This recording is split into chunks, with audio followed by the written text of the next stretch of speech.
Hi there. Welcome to the Sober Circle channel. Enjoy this speaker tape.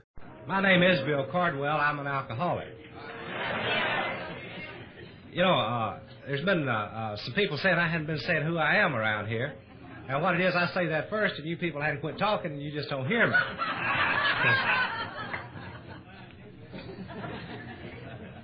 Well, I qualified myself as an alcoholic anyway, didn't I? I was in a real tight this morning.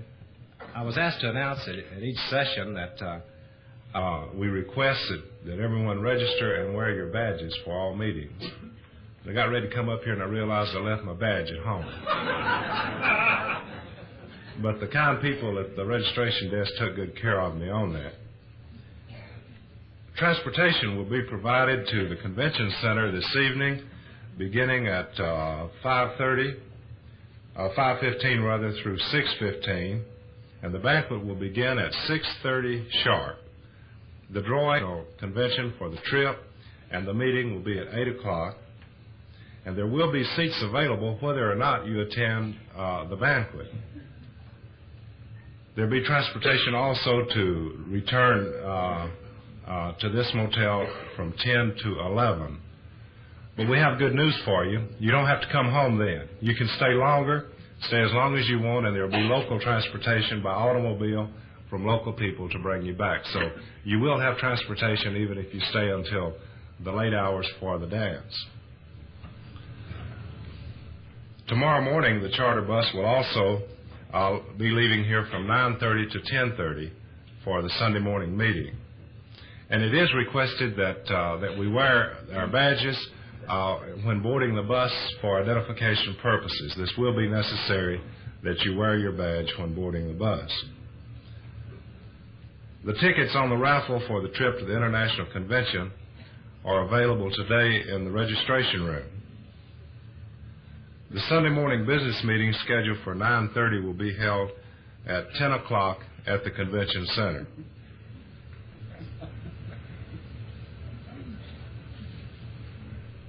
The granddad of conventions west of the Mississippi, what state's that in?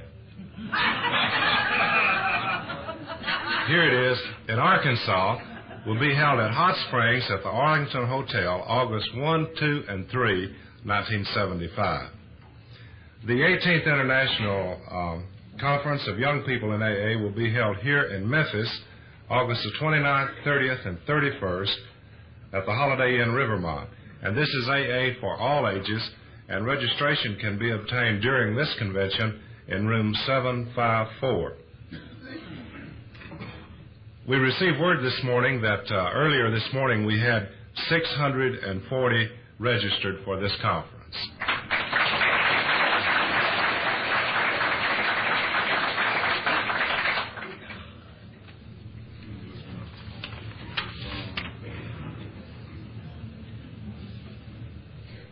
The 21st Annual Lake Party on Lake Bistineau will be held May 30, 31, and June 1, and this is sponsored by the Midland Group in Louisiana. You know, when they just give you announcements, you don't have much to work with, do you?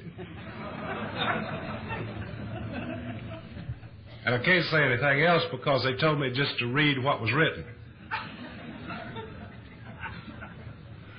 But there's a more pleasant portion of my job also, and that's introducing the chairmans, and it's a real joy to introduce this lady this morning that's going to chair this meeting.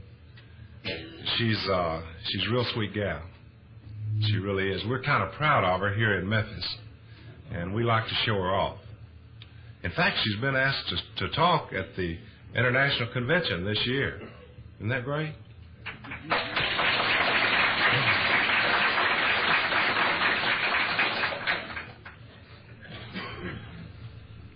She does a good job making a talk. Now, I don't know how she is at chairing a meeting.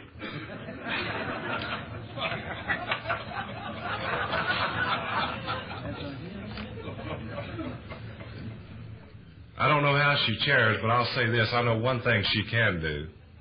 She can stand up here and look sexy. And I want to introduce to you Louise A.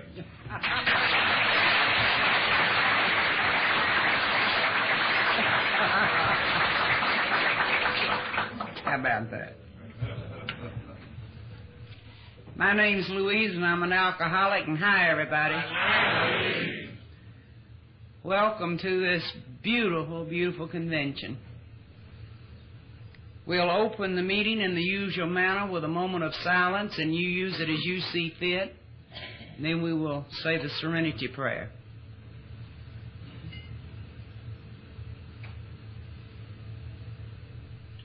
God, grant me the serenity to accept the things I cannot change, the courage to change the things I can, and the wisdom to know the difference. Amen.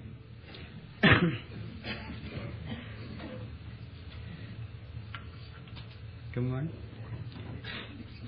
Purpose of our meeting this morning is Alcoholics Anonymous is a fellowship of men and women who share their experience, strength, and hope with each other that they may solve their common problem and help others to recover from alcoholism. The only requirement for membership is a desire to stop drinking. There are no dues or fees for AA membership. We are self-supporting through our own contributions. AA is not allied with any sect, denomination, politics, organization, or institutions. Does not wish to engage in any controversy, neither endorses nor opposes any causes. Our primary purpose is to stay sober and to help other alcoholics to achieve sobriety. For the benefit of those that might be in our room this morning, and we certainly hope there are visitors here for this wonderful meeting, I would like to read our 11th tradition. Our public relation policy is based on attraction rather than promotion. We always maintain personal anonymity at the level of the press, radio, or film. At open meetings such as this, General Service Office in New York recommends our reading the following message. Our anonymity is like our sobriety. It is a treasured possession. We ask the help of our guests, especially those representing the press, the broadcasting media, in protecting the anonymity of all alcoholics present. We hope that you hear something at this meeting which you can take away with you. We respectfully request, however, that you eliminate any mentioning of names or reference to members of Al-Anon or Alcoholics Anonymous. I am here this morning to introduce our speaker, not to speak. And I know a lot of you are tickled to death. I know a lot of you are tired of hearing me. And this is really a wonderful job for me because of the respect that I have for the woman alcoholic. When I came to Alcoholics Anonymous, I felt like that I did not belong because it seemed that being a woman and a mother, I had lost my self-respect and I had no respect from other people. And I remember the first time I went to a meeting and heard a woman get up and tell that she was an alcoholic. I looked at her and I saw a person that I wanted to be. And so I just love to show the women in this audience and give you a little hope and show you what we have here for you.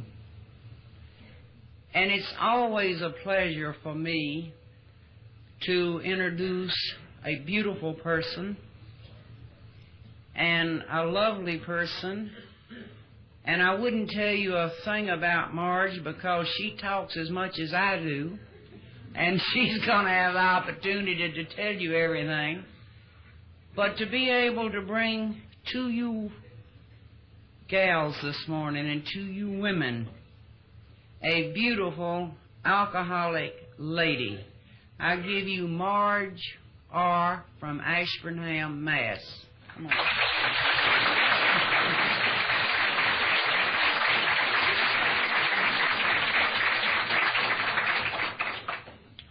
Good morning, everybody. My name is Marge Reida. And I use all those names because I don't like to slight former husbands.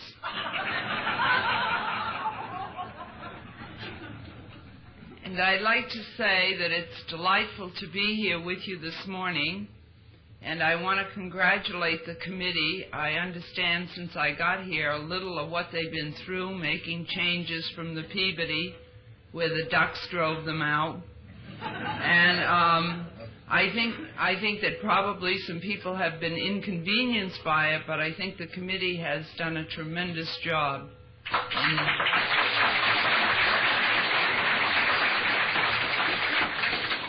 I'd like to also thank you. I've never had such a big birthday party. Yesterday was what Eloise calls my naked birthday.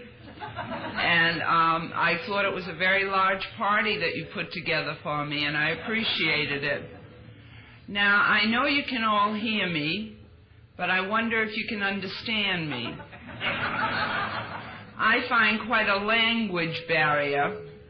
And a few years ago, I learned in Maryville, Tennessee, when I was at a conference there, rather than say, huh, I say, run that by me one more time. But I've been doing a lot of talking with Eloise, and I don't have to say that, because anything she says to me, she repeats it twice more.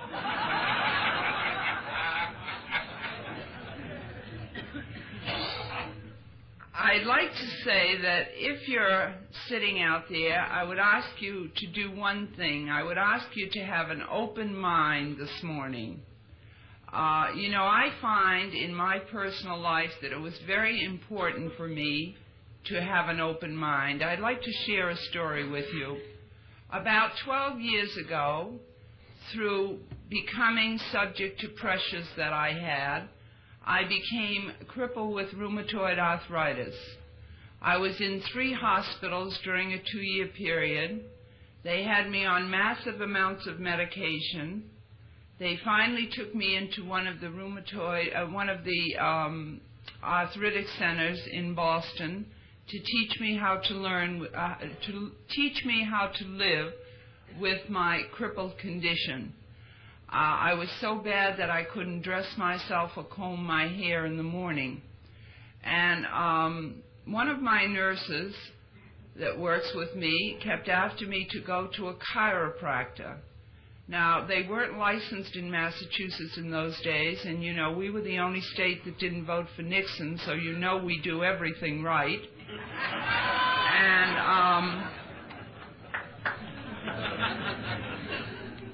And so I didn't want to go to a chiropractor. I was brought up medically oriented. My father was a druggist in the good days when they bootlegged. And I really didn't want to go to a chiropractor, but she was so persistent that I finally went to a chiropractor. And it was the first time that I got any relief in a year and a half from the pain of arthritis. I continued to go to this chiropractor, and as you can see now, through the grace of God and the help of this man, I no longer have any arthritic crippling. I don't take any medication, and 7 years ago I married the chiropractor.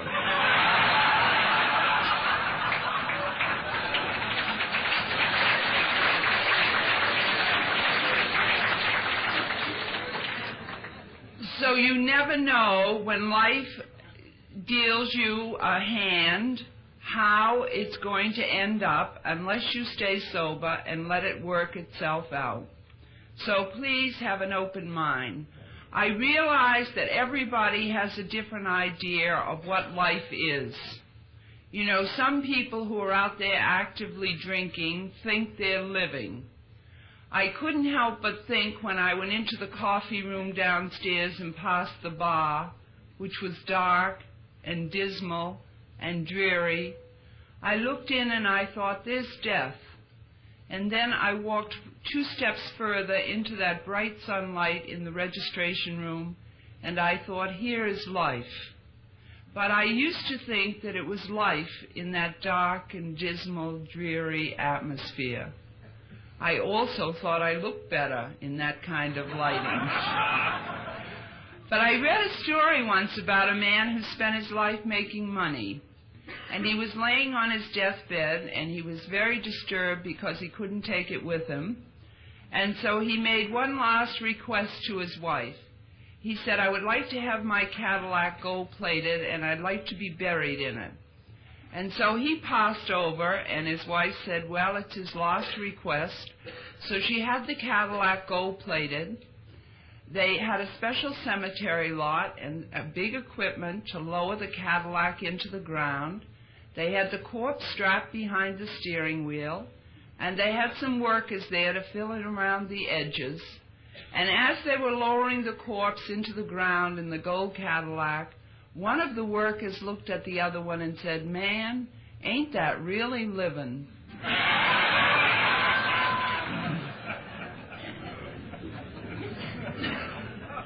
And one of the greatest things about Alcoholics Anonymous to me is that I have developed some concept beliefs, but they don't necessarily have to be yours or anyone else's.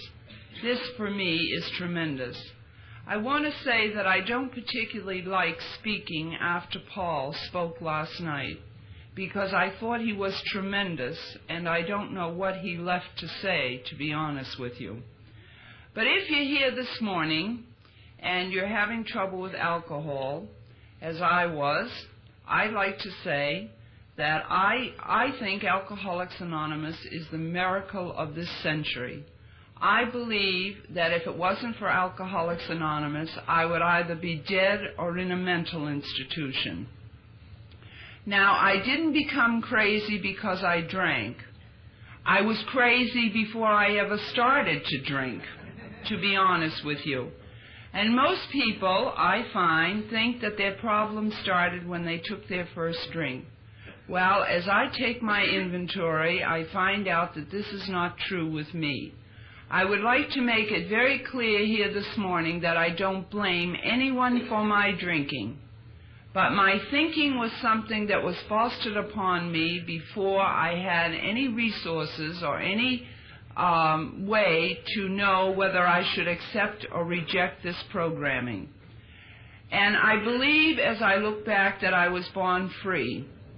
But I was given to a set of computers called parents, and they started to program me to fit into the slot they wanted me to fit into. I'm the youngest of 5 girls, which makes me a 5th. I don't know if that's significant or not. But I do not today blame my parents, because they were programming into me the same things that had been programmed into them. And I was programmed for every negative aspect of living. I was programmed for fear. I was programmed for guilt. I was programmed for anxiety. And God, I was programmed to be subject to what other people thought about me. You know, I have been privileged to be able to speak at many conferences and conventions across the country. However, I'm not carried away with this. I remember a friend of mine, a beautiful woman who was in AA, that I was instrumental in helping, and she's since passed over, but she had a favorite expression she used to use. She used to say, remember, today's peacock is tomorrow's feather duster. And I bear this in mind, and I think it's beautiful to be able to share with you, and I'm grateful to God for the opportunity. But when I go to a convention or I speak at an AA meeting, I can truthfully today look around this whole room and say I love each and every one of you. And if you don't love me, you have a problem. But it used to be if somebody looked at me funny or somebody didn't speak to me right, I'd spend time wondering what was wrong. Now, if you don't treat me nice, I wonder what's wrong with you, not me. And this is freedom for me. But I was brought up to be subject to what the neighbors thought about me. Whenever my father would tell us to do something, which was often, if you dared to, you would say, why? And he would look at you and say, well, what will the neighbors think? Now, I had a little old grandmother, an Irish grandmother, and she, as I look back, was a great philosopher. And whenever you talked to her about any subject whatsoever, she had one phrase that covered everything. No matter what you told her, no matter what situation was being discussed, she used to say, remember, if you burn your ass, you sit on the blister.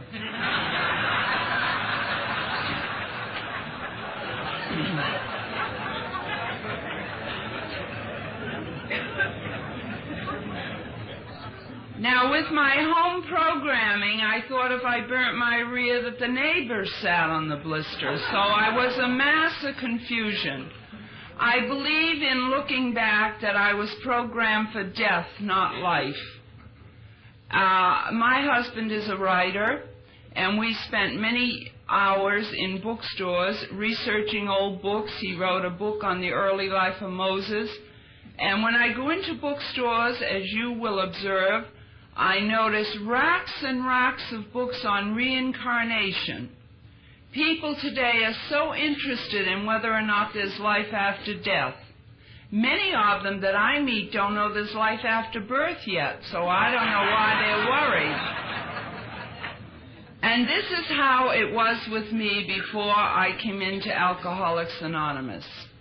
I also was really subject to fear. And you know, I find that one of the most important words in my vocabulary today is attitude.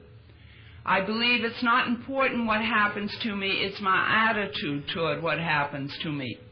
You know, when I was a child, they told me about heaven and hell. They said if you're good, very good, you'll go to heaven. By the time I was 6 years old, I already knew I wasn't going to make it. I was programmed for so much guilt that I felt guilty before I knew what fun sin could be. But they told me that if I went to heaven, I would be given a long flowing gown, which is okay, and that they play harp music. Now, I can't stand harp music, and I'm tone deaf, and I'm not musical at all, so I know I got to listen to somebody else do this. And can you imagine sitting on a cloud all day, listening to somebody strum on harp music? Nothing to, that's my idea of hell. But then they told me that if I went to hell, which I was sure was going to happen, that the devil would get me and I would burn. And then my father had a fetish about crust on bread. He thought that everybody should eat the crust on bread. And I had a fetish about the crust on bread. I didn't think it was fit to eat. And we had a lot of confrontations at meal times. And so he used to tell me, if you don't eat the crust on your bread tonight, when you're asleep, Johnny Crust will come, drag you down cellar, and make you eat that crust. Then I had a rocking chair, and it had a cushion on it, and there was a tag on the cushion, and it said, do not remove under penalty of the law. And it got very raggedy. And one day I closed all the drapes, and I closed the door, and I ripped that tag off the cushion, and I shoved it way down into the wastebasket. So when I would go to bed at night, I would watch for the devil and Johnny Crust and whoever it was who got you for tearing tags off of cushions. And I was a mess of fear. Now, I mention this because those things are just as real today as they were when I was a child. The only thing that's changed is my attitude. And so it is with the adult fears. When we're full of anxiety, worry about the future, worry about this, worry about that, scared of this person, it's because we are incapable of having a positive attitude toward life. My adult boogeymen are just as much a figment of my imagination as my childhood boogeymen were. Well, with all this negative programming, I have never come to a conclusion whether I drank to escape life or drank to find life. But when I was 17, completely self-conscious, completely negative, full of fear, full of anxiety, scared of everyone, I found life. I found that magic, tragic elixir called alcohol. And when I drank, marvelous things happened to me. I became 10 pounds lighter. I became a marvelous dancer. I've got the worst singing voice in the whole world. And I became a marvelous singer. I became the life of the party. It was great. I was no longer self-conscious. I believe now that I was a social drinker for about 20 minutes, and then I started to drink compulsively. And I said, my God, this is the answer. And so for about 10 years, everything I did revolved around a drink. As I said, I believe I was a social drinker for about 20 minutes. Then I became an antisocial drinker. And whenever I drank, there was trouble around me. Now, I think it's relatively unimportant how much you drink, how often you drink, or what you drink. It's what alcohol does to you when you drink. But I could not experience anything in life without a drink. Somewhere along the line, as most of us do, I passed that invisible wall into the acute phase of alcoholism, and by this time I was so confused, so sick, so depressed, that I had no idea what was happening to me. The last 3.5 years of my drinking were a hell on earth. I went to a doctor and I told him about my weight problem. And he gave me amphetamines to help me cut down on my weight, which meant I had to eliminate potato chips and olives in my martinis, because by this time this was my diet. After about 3 days of taking amphetamines and drinking, I realized that I wasn't able to sleep. And I went to another doctor, and I didn't go back to the same one now. I went to another doctor, and I told him about my sleep problem. And he gave me barbiturates to help me to sleep. I had a third doctor that I used as a spare. And as I told you, my father was a druggist, and I had a friend of his who was a druggist, was a pill addict, and an alcoholic. And misery loves company. We used to go in his back room, read the PDR, and indiscriminately pick out pills to try. So I became hooked on pills before and hooked on drugs before it was popular. Through the excessive use of what I know today to be a depressant drug, alcohol, and these pills, I attempted to commit suicide, but I did that on a regular basis, you know. I committed suicide regularly, but this time it was bad, and my family said, perhaps you should go to a psychiatrist. Now, that doesn't sound like much to some of you, but when my family think you need a psychiatrist, you're pretty sick, because my family's behavior is not exactly what you would call normal, whatever that is. For instance, one night I was sick in bed, and you know, sick means drunk, and I got a phone call, and it was my sister. She was mixing drinks, and she wanted to know if I had any ice cubes. So I staggered out to the kitchen, and I checked my ice cube trays, and I went back, and we discussed my ice cube situation, and my first husband, who was a non-alcoholic, was asking what was going on, you know. And he thought that was very unusual due to the fact that she was in Dallas, Texas, and I was in Boston.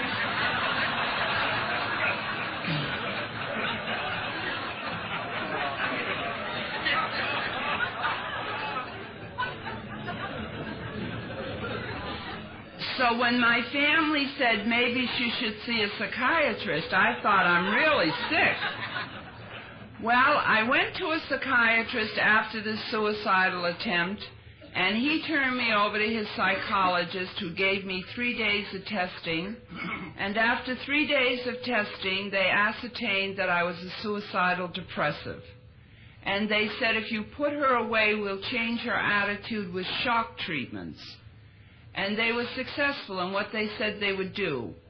I had 17 electric shock treatments. I went into that hospital suicidal. I came out homicidal. I said, I'll get him if it's the last thing I do. But it's significant to me that nobody mentioned that I might be an alcoholic. Now, in fairness to the psychiatrist, I would like to say that I did something with him that perhaps no other alcoholic has ever done with a psychiatrist. I lied to him a little. You know, I like to tell alcoholics that if you're actively drinking and you're looking for help, I would suggest you go to a veterinarian, because veterinarians are trained to guess what's wrong with their patients without getting any intake. And as alcoholics, we go to a doctor or a psychiatrist, we tell them a mess of lies, and then we say, what do you think is wrong? And so I don't blame the medical profession, and I don't blame the psychiatrist. Actually, I was drinking every day, I was pilling every day, and I didn't know I was an alcoholic, because as I drank, I surrounded myself with people that drank the same way that I drank. Now, my entrance into AA was through a bar. I was sitting at a bar one day. Sometimes I think it's too bad, you know, that we can't have a picture of ourselves before and after.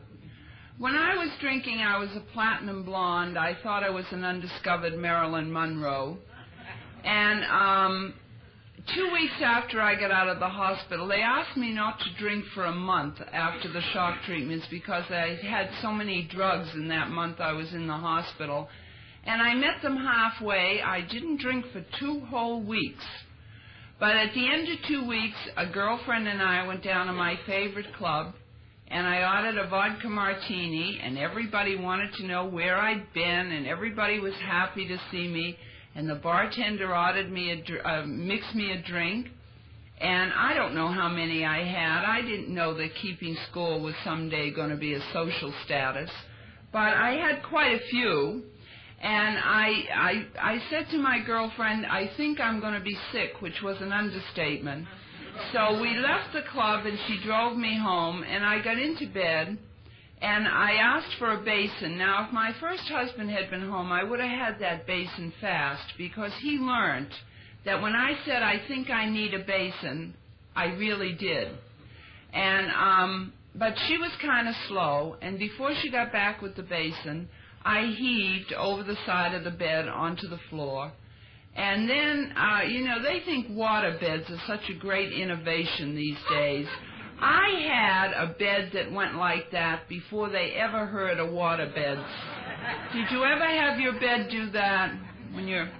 Well, I don't know if I fell out of it because it was moving or whether I rolled. I don't know what happened, but anyway, I landed on the floor in what I had heaved with this long blonde hair streaming down, and my husband picked that out, you know, that minute to come home.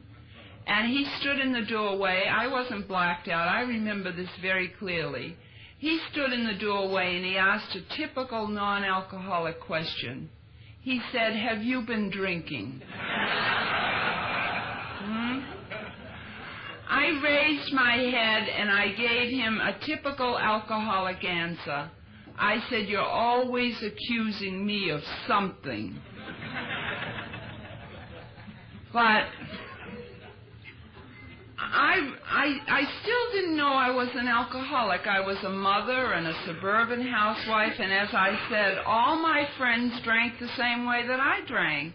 So how could I be an alcoholic? Well, I read a lot when I was drinking. I read a lot of psychology. I was trying to find out what was wrong with my first husband. He showed very abnormal behavior at times. He used to have violent temper tantrums, mostly when I was drunk. Also, he lacked understanding. Like, he would go to work in the morning and, everything would be fine, and he would come home from work 8 hours later and the phone would ring and I would be in New York. And I used to go to New York often because there's a place down there called Farmer's Market where you can buy earrings, 3 pair for $1. And I thought that was very frugal. I picked up a lot of earrings. Well, he used to get irritated over that. And then he was a very peculiar drinker. We would go to a party where alcohol was free, and he would drink maybe 1 or 2 drinks. And I thought that was sick behavior. If on occasion he drank too much, and I hate to tell this to alcoholics, especially early in the morning, if he had a hangover, he thought he could cure it with strawberry milkshake. And that used to make me very ill. So I read a lot to see if I could find out if I could help him. And I was sitting at a bar one day, and a man came in and ordered a ginger ale straight. Nothing in it. And I said to him, Bernie, why are you doing that? I was like a psychologist, making a study. And he said, I'm going to AA. Now, I had heard about AA once before, to my knowledge. We used to drink with a woman who drank a lot, like I did, and she went into AA, and she no longer came to our parties. And not only did she avoid us, but we avoided her like the plague, because we thought she'd gone crazy. And when we would be drunk, we used to discuss her. And that was about what I knew about AA. And so when he said he was going to AA, I realized today that it was the grace of God. I said I would like to go to one of those meetings. I didn't know I was an alcoholic. I went to my first AA meeting to look the drunks over. When I look back on it now, and I think of the second step of our program where we come to believe that a power greater than ourselves can restore us to sanity, I realized that I had to be insane to be functioning the way I was and not realize what was happening to me. He said he would take me to a meeting on a Thursday. Incidentally, he was an ex-football hero, and he never went to a meeting close to his home, which will show you what kind of sobriety he had, unfortunately. But this was my introduction to AA. He took me about 25 miles away from home. I find new people doing that a lot, It doesn't matter who sees them drunk, but God forbid anybody should see them walking into an AA meeting. If you're going to suggest to somebody they go to an AA meeting, they say, could I go away from away from town? And so you drive 50 miles away, and you know who they meet? Their next door neighbor doing the same thing.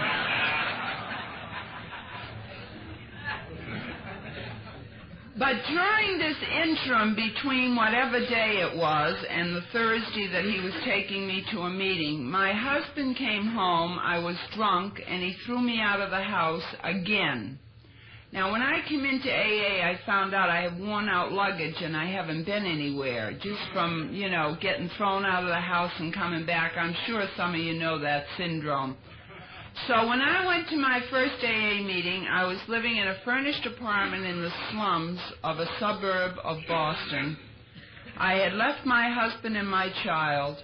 I had been in that apartment for close to a week and hadn't brought any food into the apartment at all. And I went to AA to see what the drunks look like. I tell you that I had to be crazy.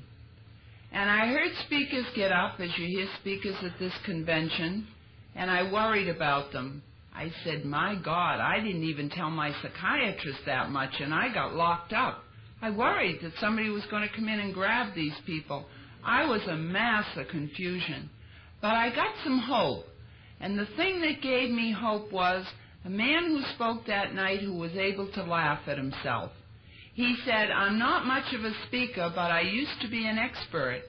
He said, I was an expert on the Salk vaccine. If I was in a bar room, I could discuss the Salk vaccine, the state of the nation, the atom bomb, anything you wanted to discuss. But when I left the bar, I would never be able to find my house 2 blocks away. And that is the only thing I remember about my first meeting. But I was enthused because I thought, maybe I'm not crazy. Maybe I'm an alcoholic. And I called my mother up about 11:30 at night. I hadn't spoken to her for quite a while. And I said, Mom, guess what? I think I'm an alcoholic. And she said, I think you're a nut. And she hung up the phone. And in retrospect, it's hard for me to remember those early days, but my family objected strenuously to my going to Alcoholics Anonymous. My mother said, haven't you done enough to disgrace the family? Now you're going to associate with that crowd of drunks. My mother used to give advice on drinking when I was drinking. We would be at a party, and she would say to me, why can't you drink like your sister? And I would look over, and my sister would be passed out on the couch. But at least she was quiet. And my mother thought this was successful drinking. So I think I continued to go to AA because my family didn't want me to. That was one of the reasons.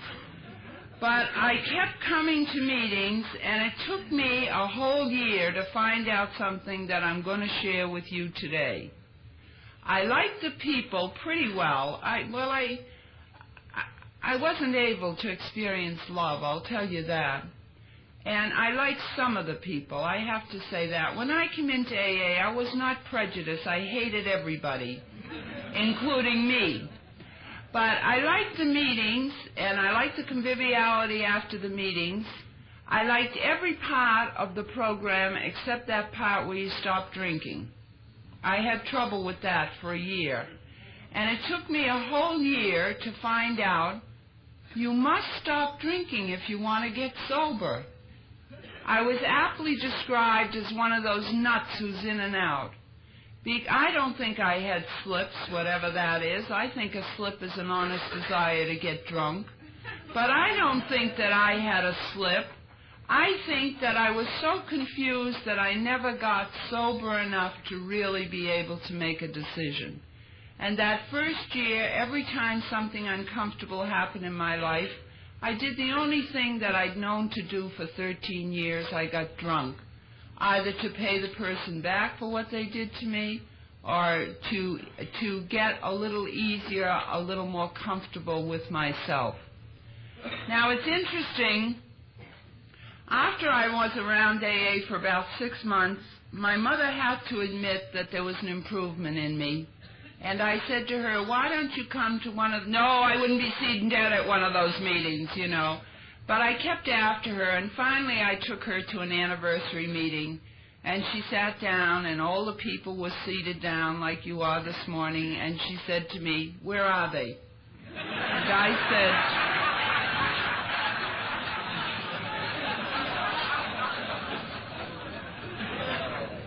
I said, they're all around you, Mother. I said, some of them are not alcoholics, some of them are spouses of alcoholics.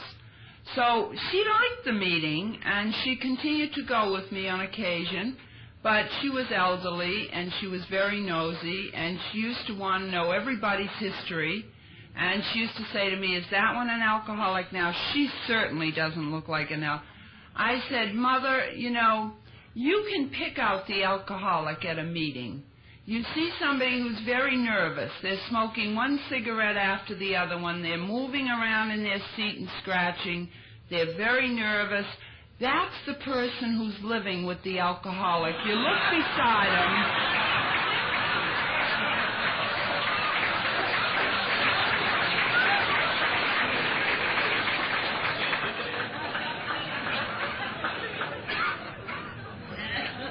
You look beside him and you'll see one of us. You know? Because it surely is a family illness, and anybody who says I don't affect anybody but myself when I drink is making a dishonest statement or an untrue statement, in my opinion.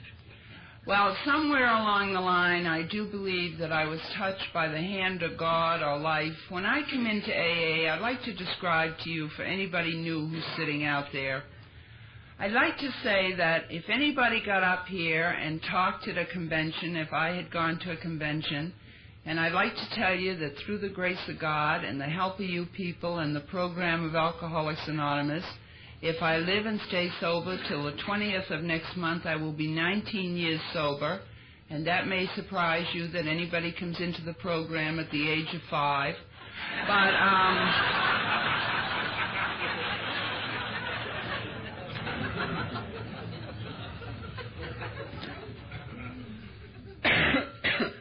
But when I first came around the program, I was a well of hatred.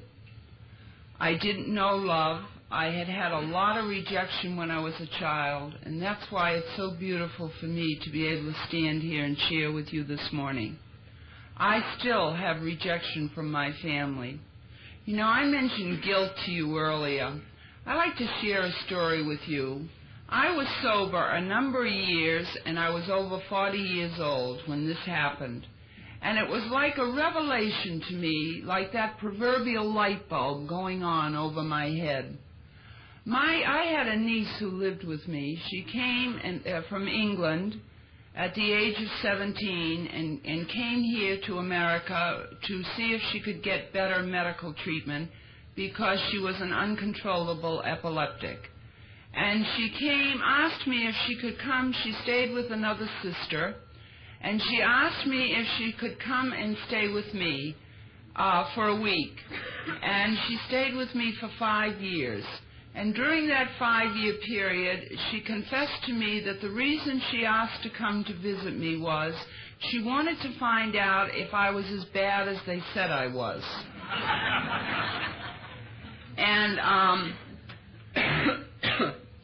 my niece and I were in Boston one day shopping, and we met a man who knew one of my sisters who lived outside of Boston. And he said, "Are you people going to Texas next week?"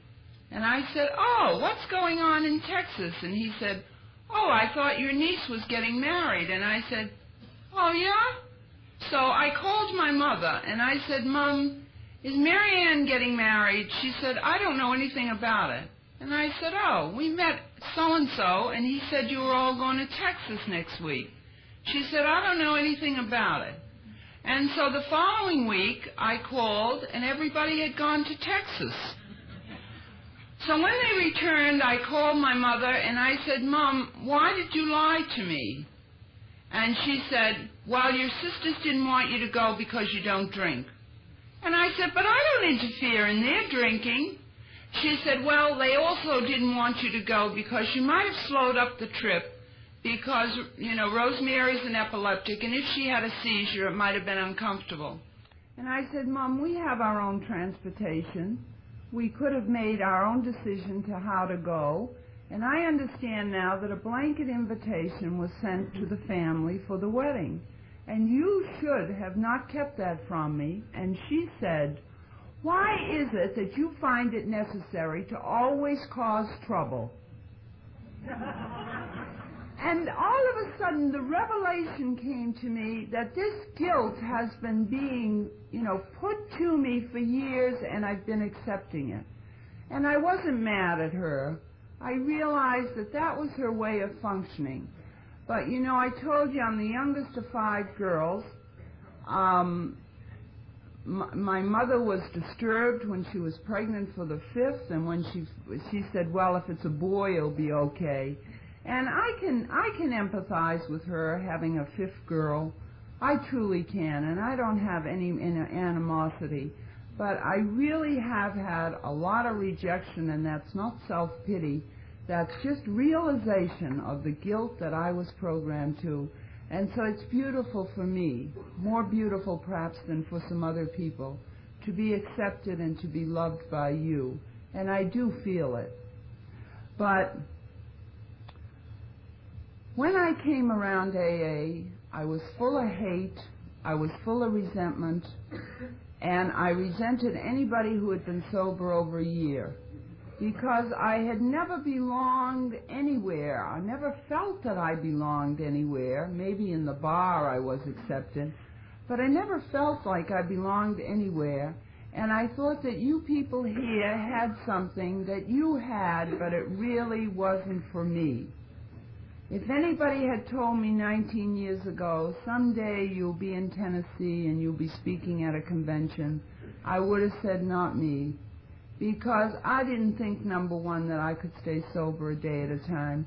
I just was completely negative, and I just hated people who used, we talk about using obscene language at AA meetings, and I don't go along with that at all. But when I came into AA, I thought obscene words were words like God and life and love and truth, because they were very uncomfortable for me. If somebody got up and they told a mess of funny stories, I could equate to that. But if somebody had given a talk like Paul gave last night, which incidentally gave me a little more guilt, I think I'm grateful to him, but I'm not sure, because he sure put it to some of us who have been around a while to get into the 12 steps and get into the literature. But in retrospect, I don't know how I ever got sober with that attitude. And so I say to you, if you're sitting out there today and you have some of those feelings, if you keep coming back, I find that they leave you. And now I can talk about God, and I can talk about life, and I can talk about truth, and I can talk about love, and it's not uncomfortable to me. It's where I think life is. I found out so many more things in here than just how to stay away from one drink for one day at a time. I found out that many of the things that I thought were uncomfortable for me were the things that I should be grateful for. For instance, how many times have you heard somebody say, "I can't stand this pressure"? Anybody ever said that? It's pressure that makes us know we're living. You show me a human being that has no pressure, and I'll show you a corpse. And then they put them 6 foot underground, and somebody puts a tombstone on top of them. How's that for pressure? I try to remember that when I start complaining about the pressure of living, I want to think about what the alternative is. I also used to cop out with the expression, "I'm only human, I found out in here that I'm not just only human, I'm a human being. And the being part of me is the life and the love and the truth that you people taught me. And when I express that life and love and truth, I truly become a human being. I told you that I attempted to commit suicide on a regular basis because I could see no point in living. If you're just into the material realm of things, that's, very superficial. You go out and you work hard and you make a lot of money and you buy a big car and you park it in your car. That's automobile, C-A-R, car. You park it in your park, P-A-R-K. You park it in your driveway, and you're so pleased with it, and then that jerk of a neighbor goes out and buys a bigger car. And that ruins that whole thing, right? So, there's nothing wrong, I find, with possessions as long as you're not subject to them. But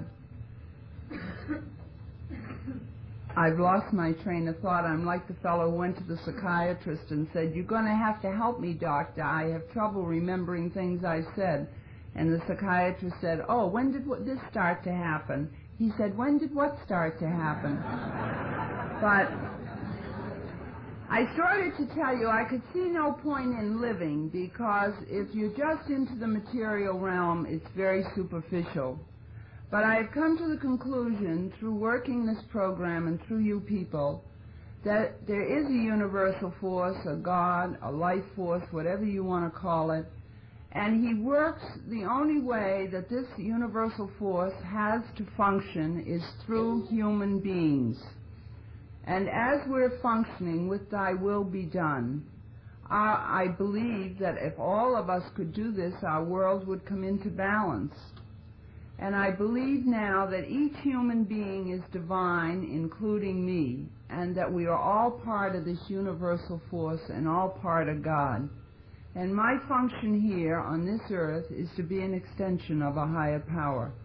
And so then I see some purpose in living, because I realize that as you give blessings, you receive them.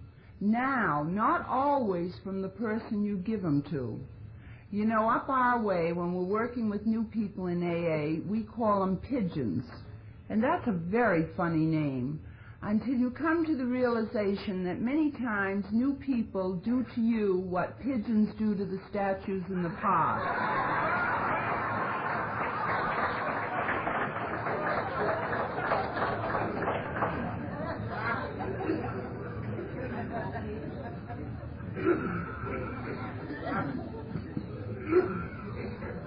I also found out in here that it's unimportant what happens to me, it's my attitude toward what happens to me.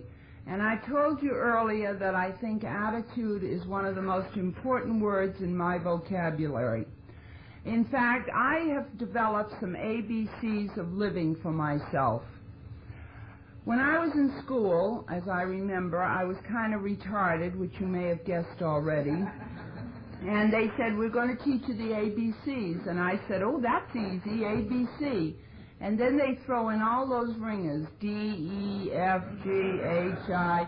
And to this day, if I'm going to do any filing, which they don't let me do, I have to go through the whole alphabet to know whether L comes before M. So I'm not too bright.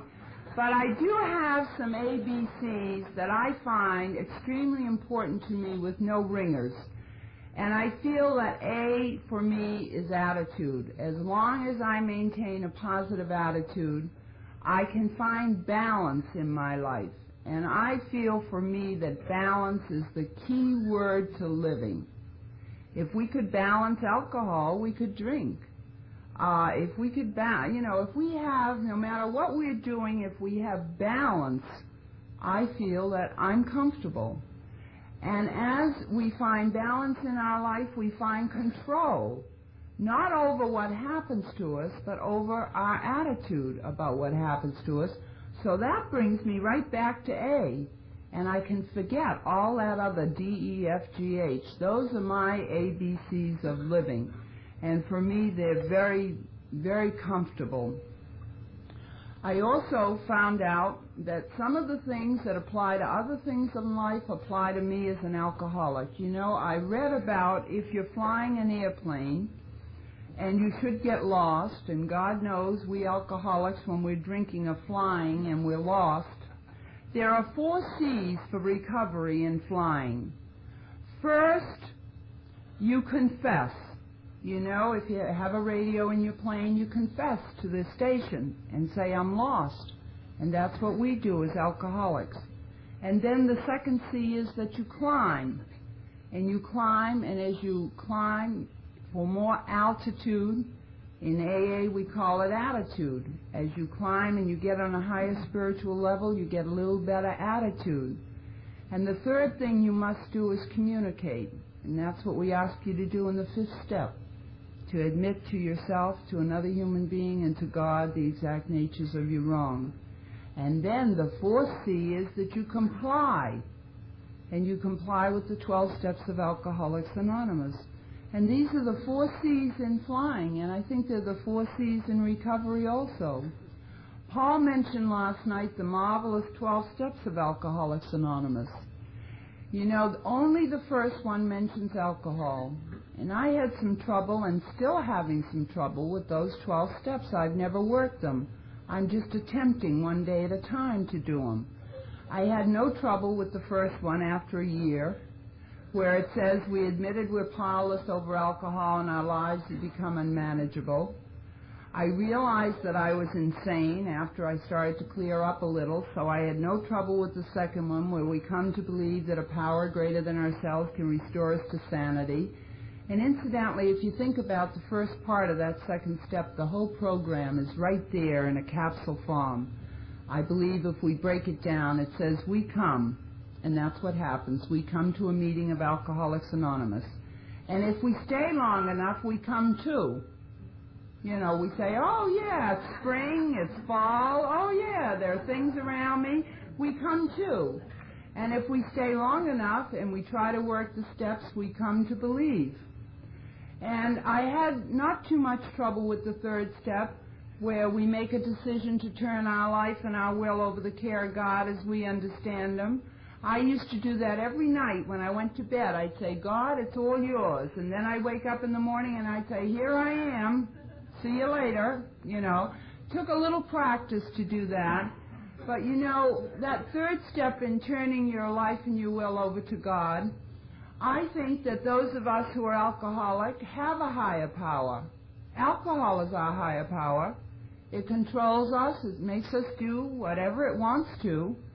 And so we have a higher power on one hand saying, do my will, and that's a positive higher power. And we have this negative higher power, alcohol, that says, if you don't do his will, I'll kill you. So actually there's not much choice. Now we came to the fourth step, make a searching and fearless moral inventory. And I did that when I first came around the program. And a man suggested that I do it. I don't know why. And I said to him, I've taken that fourth step and I've come to the conclusion that I'm a very nice person if people would leave me alone. And I meant it. Now, 19 years later, I find I have a lot of personality defects to work on, so I figure I must have got them here with you people, because I didn't have them when I came in.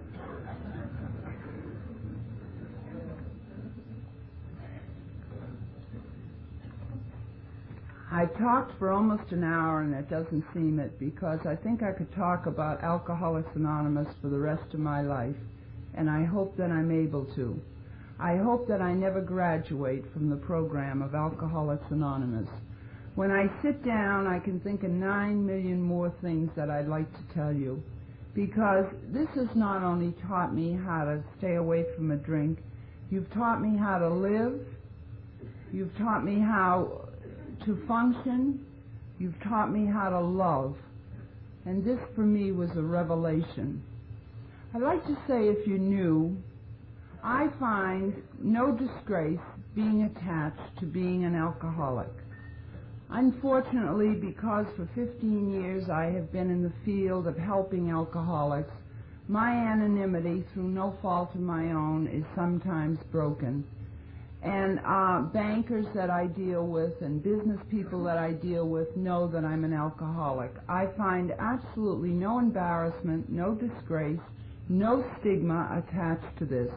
But it wasn't always so. I was like the person I told you earlier who used to travel the 50 miles to go to a meeting. I'd like to tell you, when I was drinking, I already told you, I had long blonde hair down past my waist. And when I would be on a bad bender, my husband would take the car away from me, and I would steal my son's bicycle and bicycle down to the club where I drank, which was about 3 miles away from my home. Now, it wasn't bad going down, but I always got drunk and picked the rush hour to come home. And this is a main truck route that I had to use. And there are big trailer trucks that use this street, and I would drunkenly weave my bicycle in front of those trailer trucks. My, those brakes are loud. And the truck drivers would yell at me suggestions how to ride my bicycle, and I would yell at them suggestions what they could do with their trucks. And you have to be pretty adept at bike riding to make obscene hand gestures at truck drivers and still keep control. Then when I got to Watertown Square, there were 9 streets that emptied into one square. Fortunately, Perkins Institute for the Blind is right outside the square, So when they change the light, a buzzer goes off for the blind people and me to know that it's time to go. And I would drunkenly weave my bicycle through there, and then when I started to go to AA, somebody suggested there was a meeting 2 blocks away from my home in a church, and I was indignant. I said, do you realize I have a son in school in this town? What if somebody saw me walking into that church? You know, we don't care who sees us drunk, but God forbid that anybody should see us sober. I also found out that in this program we can have trust in a higher power, but you better be careful who your higher power might be. When I was drinking, I trusted that policeman in the box to press the buzzer and see I got through the traffic. I spoke in Washington, D.C. with an attorney that many of you know, Bill C., and he followed me, and he said if Marge knew what I knew, she might not have felt so comfortable with that situation, because I defended that policeman for being drunk on duty. Oh, my goodness.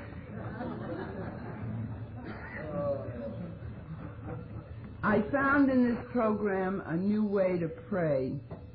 I also found out that my life is much more comfortable when I stop judging people and judging situations. You know, up our way there was a blind man who was standing on a street corner one day, and he had a seeing-eye dog, and the seeing-eye dog saw another dog and ran away from him, which they seldom do.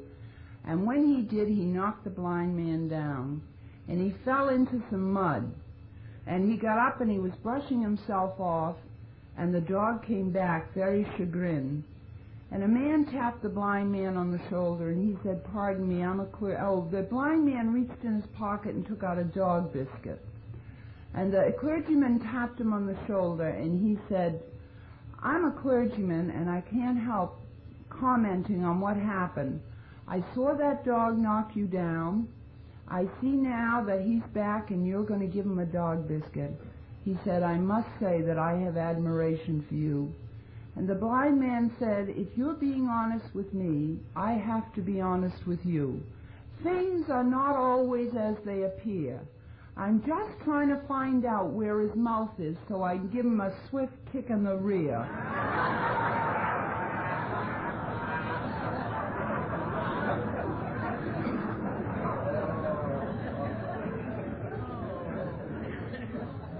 So when you see somebody doing something that you consider to be good or you consider to be evil, remember that story, that things are not always as they appear. There are days that I try each day. The wonderful thing is not to be in competition with other people. I am only now in competition with myself, trying each day to be better. Now, some days are pretty bad. I go back into that old habit pattern, I must admit. And I have a little saying that I run around through my head, and maybe it'll help somebody else. It goes like this. It says, breathe there a man with soul so dead, who never to himself has said, what the hell did I do that for? And I have to say that to myself some days, so that I guess what I'm trying to point out is that no matter how long I'm sober, I don't expect to be perfect, but I hope each day to make a little progress. I've learned in here the power of prayer. I don't think that prayer changes anything, but I think that prayer changes people, and people change things. You know, I was reading a book not too long ago. Paul said last night that everything is in the program of Alcoholics Anonymous, and I agree with him, but I still have a very inquisitive mind, and I love to read. But I was reading one of Ralph Waldo Twine's books, Trine, I guess his name is, and there were 2 lines in there that confused me. I told you I'm a little retarded. It said, the real things are unseen, the seen things are unreal. And I thought, I wonder what he means by that. And then I realized, so you got a big car, you got a nice home, you got beautiful clothes, you look good. We can all see that. but what's inside us? You know, I hear people say, I pray and God doesn't answer my prayers. I look at them and I say, are you the answer to God's prayer? You know, it works both ways. I learned in here a new way to pray. I just pray now that God will give me the courage, the attitude, the balance, the control, to be able to accept whatever happens in my life. I didn't used to pray like that. I used to worry and make up my mind what should happen, and then I'd pray to God and tell Him what it is that I want. I read about a man once who was very religious. He reminded me of me. He used to lock himself in his room three times a day, and he used to pray, Dear God, how come everything bad happens to me? I have poor health, I have no money, I have no job, I have no family, and yet I pray to you day after day, why, God, why? My brother down the street, he's got good health, he's got a nice business, he's got a lot of money, he's got a beautiful family, and I don't think he ever takes your name except in blasphemy. Why, God, why? And one day in the solitude of his room, a voice came, and it said, whatever faults your brother might have, at least he's not a nagger.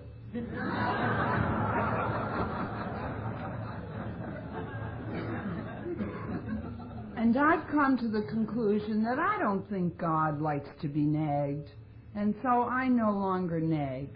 I just pray that I'll be able to accept what happens. I found out in the last few years that trouble doesn't get you drunk. You know, there may be somebody out there who says, well, she says she owns a business, she flies all the way here to Tennessee to speak. Her husband's a writer, so they probably got a lot of money, and you're right, I have enough money to last me the rest of my life, providing I drop dead today. And, you know, there's probably somebody who's saying, if I had what she had, I wouldn't have to drink either. But look at me, you know, poor me. Excuse me. I'd like to tell you that in the last 7 years, my nephew, who was 3 weeks to the day younger than my son, was killed in Vietnam by American gunfire. My niece that I mentioned earlier, who came to live with me from England, looked just like me and talked just like me and acted just like me, so I loved her, obviously, because you people have taught me to love myself. And she was an uncontrollable epileptic. And 3 years ago, my mother passed over, and 11 days after my mother died, they found my 22-year-old niece dead in bed. My husband, who has maintained a positive attitude through it all, has had 5 major coronaries. 3 years ago, thank God, he had open heart surgery and has been very good since. However, 13 months after open heart surgery, he fell and broke his hip and had to have major surgery on his hip. I don't call any of these things problems. I no longer have any problems in my life. I have projects to work on and incidents that happen on a daily basis. But I refuse to call anything a problem. And God, I don't know what I would have done through this period if I hadn't had you people in Alcoholics Anonymous and the attitude that you had given me over the years. There have been some days that have been uncomfortable. I find out when I'm anxious or depressed or upset, it's because I'm either living in the past, which I'm prone to do, or I'm projecting into the future. On one of my husband's coronaries, we had just come back from Colorado. It was December. In New England, it was a very dismal, rainy, snowy, sleety, gray night. And he had this coronary early in the morning, and the doctor came over, stayed with him 2 hours, and then moved him by ambulance to the hospital. And I stayed at the hospital till daybreak. He was in the intensive care unit, and I figured if he lived through the night, he would make it through the day. So I called a cab, and I was sitting in the back seat of the cab, and I was doing what you people told me not to do. I was projecting. And I want to tell you, if you pray for something, make sure you really want it. Because I was kind of praying in the back seat of that cab in this way. I was saying, oh God, I hate to go into that house all by myself. I had left it under such bad circumstances the night before, and it's so gray, and it's so dark, and it's so dismal. Oh God, I hate to go into that house. And my prayers were answered. The cab went off the road, hit a telephone pole, and they brought me back to the hospital with a fractured nose, a brain concussion, and numerous other things. So I didn't have to go into that house for 11 days. So make sure that if you're praying for something, it's something that you really want. Well, I tell you this story not for self-pity. I think, God, if I was ever at a bar and all the, if I was drinking and all these things were happening to me, I could be Sarah Bernhardt at a bar. But I'm just very grateful that my husband is healthy, very grateful that he's able to be with me today. He had to give up his chiropractic practice, but we believe that God never closes one door, but what he opens another one. And he started writing. And 2 or 3 years ago, he had his first book published. And I know you're not supposed to do commercials in Alcoholics Anonymous. And the name of it is Fault Lines. And it's very good. And he's negotiating with a company in Canada now to make a movie of the book. And it's very exciting. And this all came through a positive attitude. And so I could never, well, yesterday I almost repaid to AA. I wonder, I heard nice things said about Louise this morning. I want to tell you she's a sneak. And, I found out in AA that you should be honest. When she picked me up at the airport, she said, I didn't want to write this to you, but would you mind doing a radio show tomorrow? I said, oh, no, Louise, I've done a lot of radio shows, both with anonymity and otherwise wearing another hat, and I went to dramatic school, and I'm very comfortable with it, so I'd be glad to do it. She said, oh, fine, it's 7 o'clock in the morning. Well, that was a television show at 7 o'clock in the morning. And then I think she had it set up. I got there at 7, and the gal who did the interview said, oh, are you doing anything this afternoon? I thought, well, sleeping. And she said, could you come back at 1 and do an hour show? So I said, sure. So I went back at 1, and we did a 2-hour show. And so I've come to the conclusion that people in Tennessee are pretty sneaky. But I really enjoyed doing it, and it was a delight. And Bill was my chauffeur, and he's really great. He's a very good babysitter, except after he drove me around all day yesterday, I said, I'm going up to bed, and he never even offered to tuck me in. But I want to thank you for allowing me to share with you this morning. I love you all. I'm delighted to be here. People tell me I don't know how Alcoholics Anonymous works. I know how it works. We radiate love to one another, and you can feel it at a meeting of Alcoholics Anonymous. I believe we live in a vibrational world when we become attuned to it, and I can feel the vibrations here this morning, and I can feel the love that you feel for yourself and that you feel for other people. And I think that Alcoholics Anonymous works by radiating love to one another. And if you're not radiating love, you're not getting it back, And I'd like to close with the same thing that I close every meeting with, and I have it on a card. I have some cards with me, I don't think enough, but a lot of people have asked me for it, and for me it's very significant. It says, I know not by what methods rare, but this I know, God answers prayer. I know not when he sends the word that tells us fervent prayer is heard. I know it cometh soon or late, therefore we need to pray and wait. I know not if the blessing sought will come in just the way I thought. I leave my prayers with him alone, whose will is wiser than my own. God bless you all.